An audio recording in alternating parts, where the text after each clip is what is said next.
Улиран өнгөрч буй 2014 он тус ЭМЖЖ эмнэлгийн хувьд эрдэм шинжилгээ, сургаал, судалгааны өндөр бүтээлийн жил байлаа. Бид 2014 онд нэр хүнд бүхий 4 их сургуультай хамтарсан олон улсын семинарыг өөрийн орондоо зохион байгуулж Монгол улсад тулгамдж байгаа зарим нэгэн эмнэлгийн үеийн онцлогоо эмчилгээний асуудлыг төгсөөр нь шийдэж чадлаа. 2014 онд тус ЭМЖЖ эмнэлгийн хамт олон нийт 8 технологиг онцлогоо эмчилгээнийхээ асуудалд нэвтрүүлж өдөр тутмын эмчилгээ болон үйл ажиллагаанд нэвтрүүлж нутагшуулж чадлаа.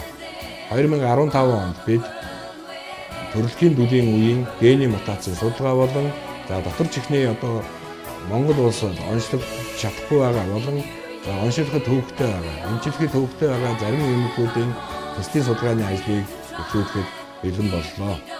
Ингээд 2015 онд Монголын ард түмэнд тэр дундаа эрүүл мэндийн салбарт ажиллаж байгаа нийт хамтран ажиллагчдаа аж жаргал, сайн сайхан мэднийг хүсэн өрөөж, илгээрээ их хамгаалан, төрлөөрөө төвшин хамгаалан байхын үлзийтэй сайхан өрөөлийг өргөн дэвшүүлье.